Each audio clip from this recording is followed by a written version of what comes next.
Hey guys, welcome back to my channel, Missy Lee. Thank you for coming back. And if this is your first time being here, y'all already know what to do. Hit that subscribe button, hit a like, drop a comment. Let's talk about this episode.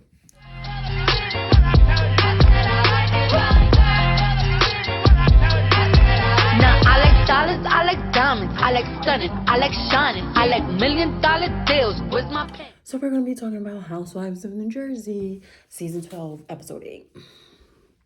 Forest Fury.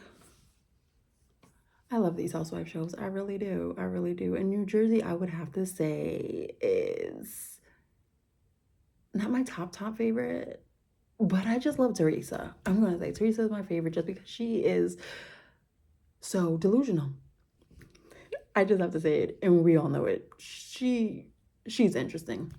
So anyways, the episode starts off with Jennifer in her house, and she's getting ready. Her husband's calling her, saying that, don't worry about dinner for me because I'm going to be late. She's like, oh, I'm getting ready to go hang out with Margaret. And he's asking like, oh, why are you going to hang out with Margaret? Because we all know Margaret and Jennifer don't get along. So then she's going to tell Margaret how she's so hurt about Margaret, spilling the tea that Bill cheated. But throughout what's this? This is Jennifer's third season. She loves dragging Margaret about how she had an affair with her now husband, but she was married prior to that. So they go to this little bakery, super cute. And soon as Margaret sits down, like Jennifer just starts breaking down. She's like, that really hurt me. It was so devastating that you let everyone know that Bill cheated. I hadn't dealt with that for 10 years. I let that slide, and now, it's resurfacing. Okay. All right. I kind of see how she's hurt. I can see it. But don't throw stones if you live in a glass house. You can't talk about people's business if you kind of live in a similar situation. I don't know. It's just me. I don't know. Tell me what y'all think. Anyways, so, Margaret feels so bad. She's like, oh, I see how this is affecting you. I'm so sorry. And then Jennifer just, I can tell she just wants attention. She just wants attention and she wants screen time. Let's be honest.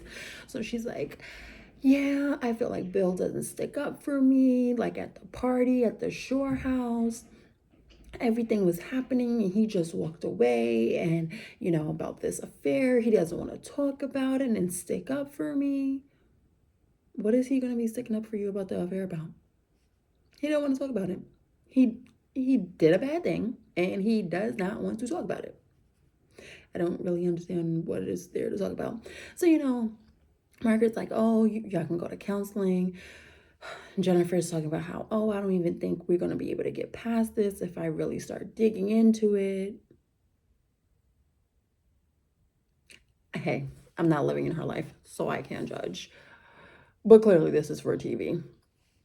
So then, they go outside, they hug, and she's like, I just need people to be there for me. Again, I feel like TV, you need people to be there for you, someone who you pretty much dragged or you thought was dragging the prior seasons. Like, come on. But hey, whatever. Jennifer says at the bakery with Margaret that she's going to start making amends with the other girls. She just doesn't want to have the stress of what she's going through with Bill and then, not having friends. Cool. So then they start talking about Teresa's boyfriend, and Margaret's like, there's all these red flags, like all these allegations that he abuses women. Do you think he abuses women? And Jennifer, like a good friend, knowing not to piss Teresa off, is like, no, I don't see anything. I don't see anything. Granted, I don't really see anything in what is aired with their relationship. Yes, it's weird that they don't want to address anything. You're on TV. Hello. And the way Teresa goes off on people if they even mention the man's name. But we not gonna get into that because Teresa will love to talk about everybody else in your mama and their business. But don't talk about her relationship. That's a no-no. That's a no-no. So the scene cuts to what's her name? What's her name? I love her. Dolores. The scene cuts to Dolores shopping with her ex-husband. I love her ex-husband, but I'm trying to understand why he is always in some scene. He's an ex-husband, but whatever. So, um, he's asking like, "Oh, how's your mother?" And she expresses like, "Oh, she's doing better," blah blah blah, because the mother had open heart surgery or some kind of surgery to clean out her arteries because she has bad eating habits, and this has been brought up previous seasons ago how her mother does not eat very well, and now it's caught up to her, and now she's having to have surgery. So they talk about how Dolores' ex boyfriend, who's a doctor, but not the mother's doctor, but just a doctor in general, has been there for everybody else in the family, literally. Everyone else in the family checking in on them on how this is affecting them, but he hasn't yet to check in on Dolores. I'm telling you. So you know how to check on everybody else, but you don't know how to check on me? The disrespect. The disrespect. I'm just saying. Her ex-husband then proceeds to say, I want you to slow down. Don't jump into another relationship. And she's like, I'm not going to jump into another relationship. He's like, yeah, because I don't want you out there whoring. And the way Dolores looked at him like, and she even said, I am not you. You're the one who've had 3 midlife crises. That's not me. In his little green screen interview, he said it was only a joke. Dolores is a serial monogamous relationship type of woman. She is not going to be out there whoring. So I thought that was very cute. Again, I don't understand why her ex-husband is on the show. Even when Dolores had a boyfriend, that was weird. He gets more screen time than the ex-boyfriend who was on the show for some time. Then they started to talk about what's that girl's name? She's my least favorite, Jackie. They start to talk about Jackie and her eating disorder. So she has an eating disorder. Seems to be that she's anorexic. She tries not to eat. She's buying these clothes for this adventure that they're going to be doing. And then her daughter's like, "Oh, when you're done with the clothes, do you think I could have it?" And she's like, "Actually, I think you could fit it now. Go ahead and try it on." So it's her husband, and her daughter in the scene. The daughter goes out the room to go try it on, and then she says to her husband, "That's sad that my daughter can try the clothes on." And he's like, "Well, you are thin." So then she starts expressing to him that she had gone to a eating disorder therapist or outreach rehabilitation center, and they reached back out to her and told her like their recommendations is for her to do in-house therapy 3 days a week for 3 hours a week. As she's telling her husband this, he's like, oh, okay. And she's like, no, I don't think I'm going to do it because I'm going to be away from the kids for 9 hours a week. And I can't do that. But yeah, you have time to film and do other things. I mean, I guess because it's work, but this is your health. And he even said that to her. He's like, but this is your health. And she's like, I know I'm not going to be able to do it. I just can't now. In his green screen interview, he said when she starts doubting the process, that means she's not going to give it her all. But she needs to pretty much get it together because this is her life. This is her health. It's been always talked about how she does not eat or she only eats salads because of her. I have a feeling it's body dysmorphia she has with a mix of anorexia, but don't quote me because I am no person to be labeling people. But she thinks like she's going to be gaining weight. She is thin. The scene then cuts to Melissa and Joe, good old Joe, talking about how their daughter had broken her ankle, I believe, like a year ago, and now she doesn't want to cheer anymore. And Melissa's like, I want to push her to cheer. She needs a chair. And then she thinks like she's like depressed, she doesn't want to do it. Also, they moved to a whole nother school district, so that's another thing that's affecting her daughter. I think it's some combination of how she broke her ankle or broke her foot, then moving to another school district in high school at that, and she's turning 16. This is just teenage years, and her parents decide to stir the pot. Hey, had to do what's best for the overall family, but it's not going very well for their daughter. So Melissa was talking about how like her father had died when she was 16, and she just like threw herself into getting like multiple jobs, put herself through school, applied for schools, saw schools, and like no one pushed her, just her losing her father pushed her to do these things because she didn't want to really dwell on the fact that she lost her father. So I thought that was very cute and understanding of like trying to relate to her daughter in some sense. She knows that maybe she should pull back, but she doesn't want her daughter to go into like a depression. Jennifer then starts, it goes to Jennifer and being at the house. I can't judge. I really can't judge, but I just don't understand sometimes. I really don't understand. So they were like in their backyard, and Bill was sitting there, and Bill must have walked up, then sat down, and they pan to the floor having chips on it. And he's like, did the kids make this mess? And she's like, yeah. And he's like, you have to tell them to clean up. And she's like, I called the agency and we're going to be looking for a live-in housekeeper. Baby girl, no, you need to tell your kids to clean up after themselves, okay? A housekeeper.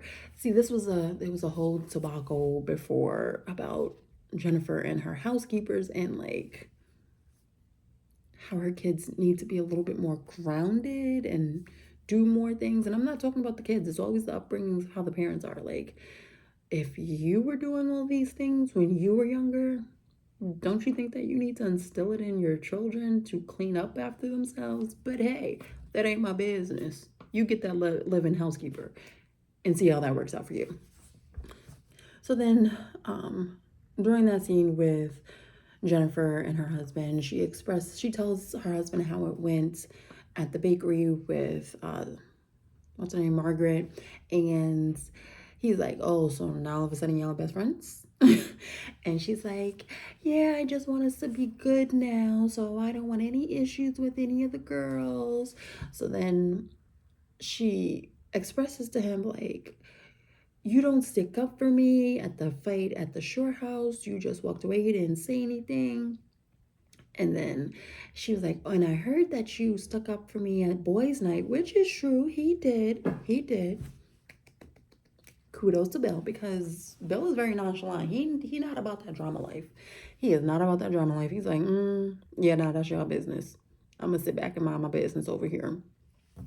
So he was like, oh, you don't think that I have your back? And she's like, no, sometimes I don't, but I'm very happy that I heard that you stuck up for me then.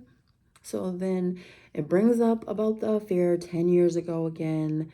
And he's like, you keep on wanting to deal with these people and making amends, and I don't want to deal with them at all.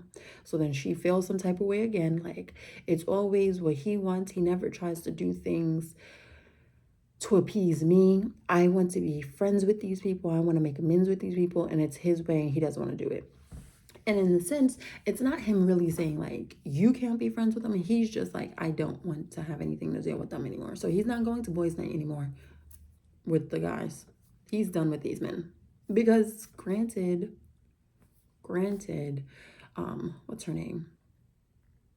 Jackie's husband, I forget his name at this moment. Jackie's husband insulted Jennifer and said she is not a good person. And kudos to Bill. He's like, don't talk about my wife like that. Got up and left last episode. So I was proud of him. So then they start talking. Well, the next scene is Margaret goes over to Jennifer's house, and Jennifer tells Margaret about like what the rehab has said that for her to do and how she doesn't want to go to inpatient. And Margaret is like, in her green screen, like, girl, you need to get it together. Like, I'm a big advocate for her, but I know I can't push her. So I'm not going to push her too hard. So, um, I guess the rehab had came up with an alternate solution, and they were going to have an outpatient therapist come talk to Jennifer. I'm sorry, not Jennifer, Jackie, um, X amount of times. So then they start talking about the bakery and how how the conversation went with Jennifer and Margaret. So Margaret telling Jackie how she feels so bad for her, and Jackie's like, I don't. She was snooping to find out information about my husband, and look what happened was happening in her own backyard. So then she was like, no, no. She said, oh, why is she meaning Margaret? Why is Jackie so mad at me? And Margaret's like, because you went snooping. And then Jennifer's like, but she pretty much alluded that other people were snooping, aka Teresa.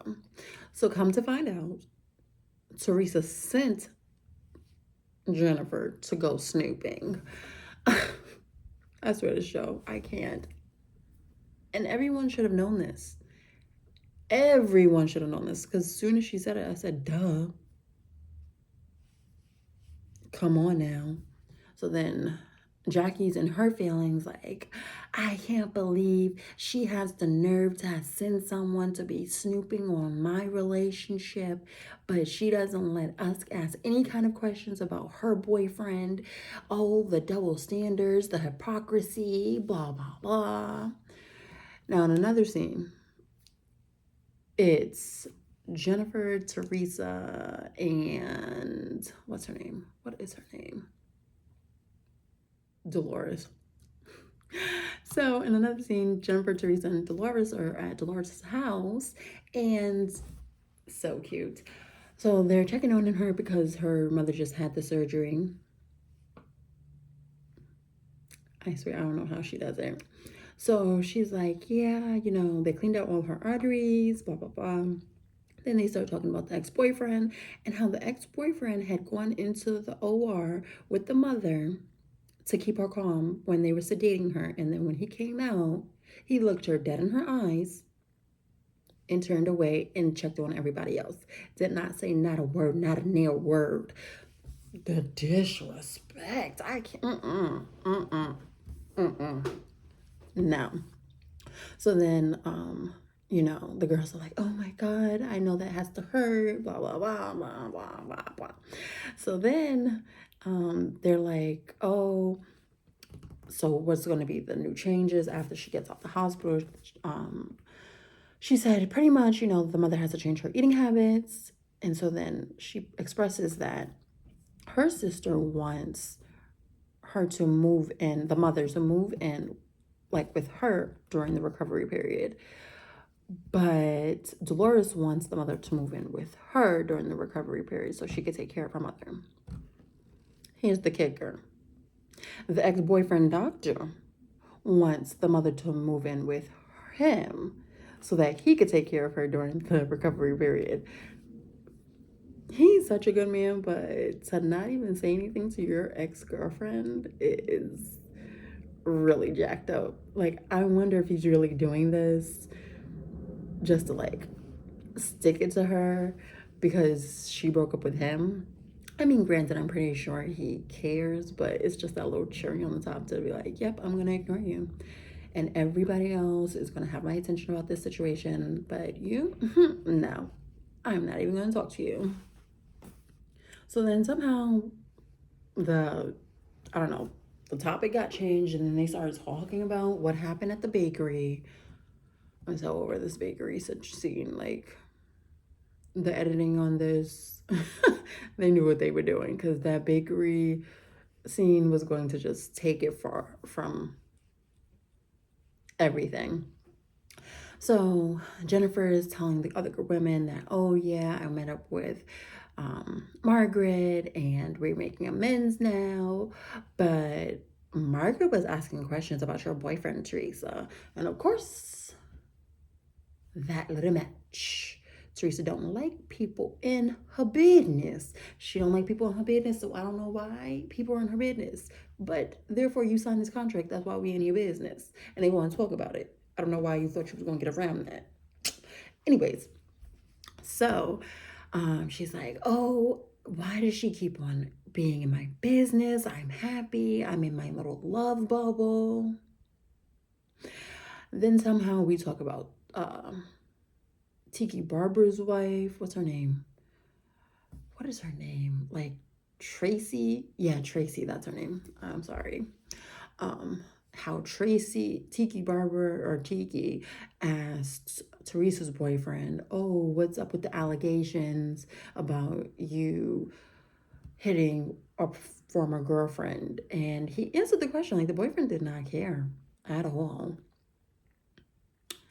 But no, Teresa's mad about that. Oh, why are they in our business? Blah, blah, blah. Teresa, you signed up for a show. That's why they're in your business. You need a storyline. You need a storyline. So actually, you need to be thanking these women because they're making your storyline more relevant because your little love bubble, it ain't cute. It's kind of corny and no one really cares. So they're helping you out. I'm just saying, you might be the OG of the franchise, but you don't have any storyline.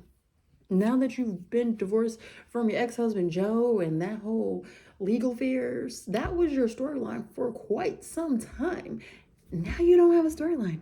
This is your storyline. You need to be thanking these women. I'm just saying. So Tracy had put together this like woodsy obstacle course kind of thing. I've done it before, but here was a plot twist. You had to be blindfolded. So it's up in the trees and like it's hella scary when doing it while seeing it. You have to walk on like if these are the little logs, there's a space and you have to walk over it. Now here's the thing, you're blindfolded. And what Tracy had did, she paired up two people who don't have good communication skills to like get together. So as everyone is getting together, people are showing up one by one, one by one, one by one. Here comes Margaret. Margaret starts and she talks about the bakery and the little meetup. And so now, what's her name? God, I always forget these women's names. Teresa's sister-in-law. You know what I'm talking about. Melissa. I don't know. Melissa's name is Melissa. Melissa's corny too. She doesn't have a storyline either. So Melissa, she's like, oh, I feel bad. Oh, I see her going now that I know that she's so stressed about the affair. It's really taking her out of her character, or maybe this is not so much of her character. That's why she's becoming more aggressive. This ain't taking her out of her character. She's always been this way. Jennifer has always gone for the juggler. She does not care.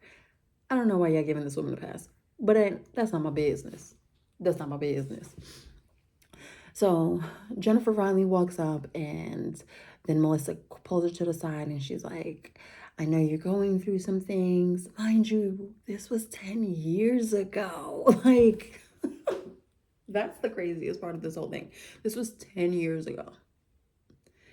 And now it's resurfacing and now you're going through it. Yes, I do understand it's devastating, but let's not act like this is a brand new wound.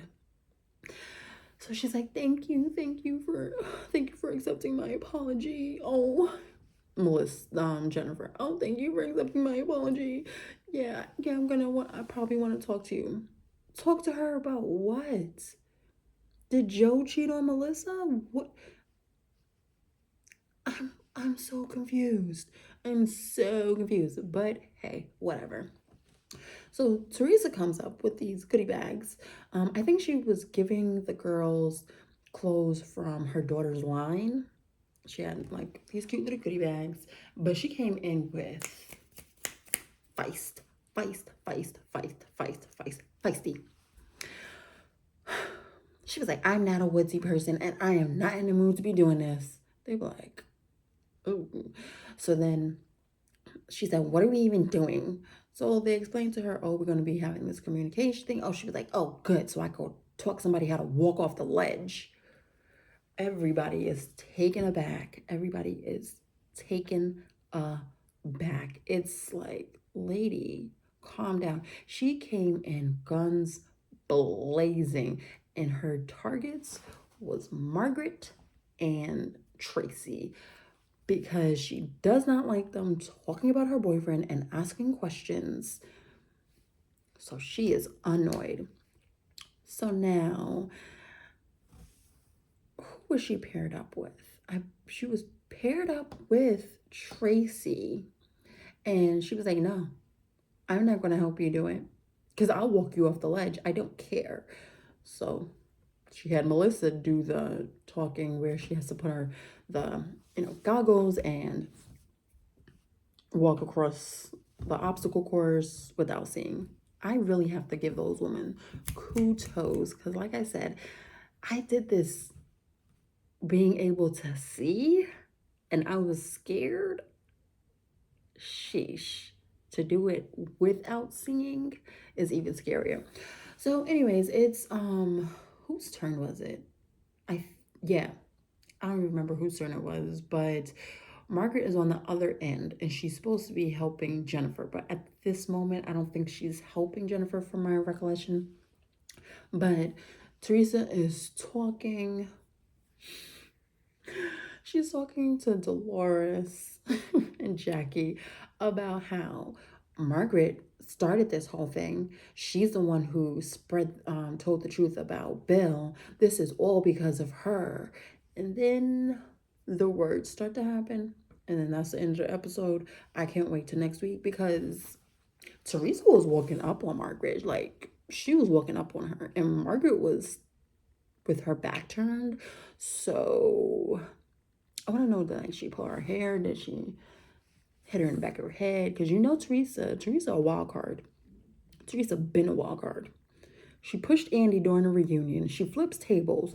Teresa's spicy. She's spicy. She's spicy. And we all love it. Anyways, catch me back with the next episode. I hope you enjoy. Bye.